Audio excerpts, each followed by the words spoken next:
What's up, dude?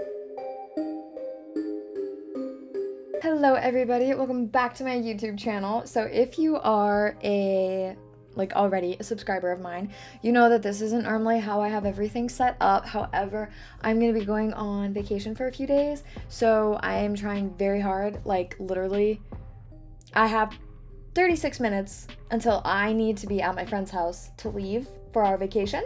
So I am trying extremely hard just to crank some of these videos out, get them recorded, so that way then when we're flying, I'm able to just hop on the plane and edit on the plane, because now I have to take my laptop with me, which I didn't want to do, but I also don't want to not post any content because I'm such a small YouTuber, and if I don't post for a day or two, my views drop off dramatically. So that's why I'm cranking out about 3 videos, I think, within a few minutes here. So, sorry, this is gonna seem rushed and I feel so bad about that, but you know what? Poor planning on my part, so that's on me.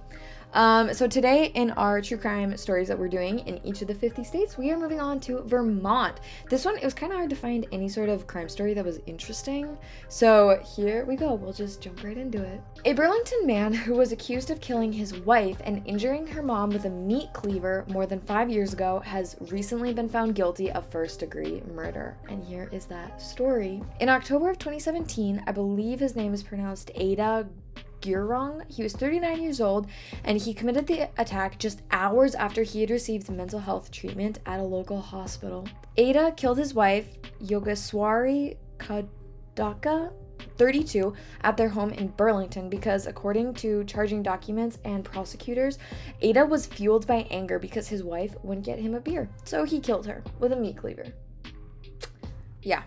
He had also seriously injured his mother-in-law, Tulsa Ramal, 54 years old, in the same attack.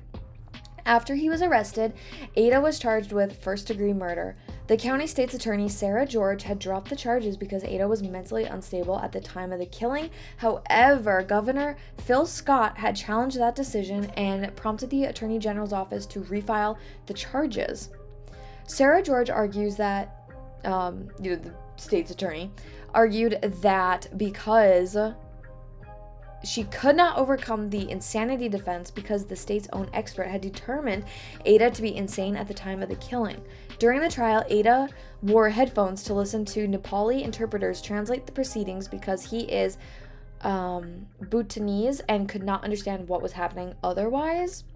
During the trial, Sandra Lee, who was Ada's attorney, said he also knows that he was not well, his mind was not working, and that he would have never done this had his mind been working well. It also came to light during the trial that Ada had a history of alcohol abuse and physically assaulting his wife, and had even previously tried to strangle her. So the fact that he became angered over her not getting him a beer, that's kind of furthering that idea that, okay, yes, he has had some substance abuse in the past, and he's also assaulted his wife, tried to strangle her. So the fact that he did this, almost it is a surprise, but also it's oh yeah, that makes sense if you look at his previous charges. The defense tried hard to convince the jury that he was insane / out of his mind during the attack, and one of their biggest examples of this was the fact that Ada had been released from the University of Vermont Medical Center less than 2 hours after the attack. No, it should be before the attack. Excuse me. His attorney said that the jury... I am apologizing for me not being able to read right now.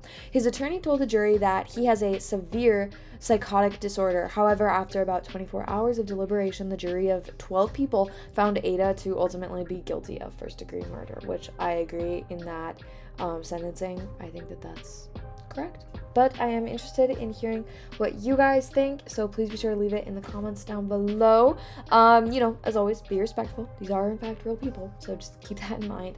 But other than that, that is it for me today, and I hope that you guys have a fantastic day. Bye, guys.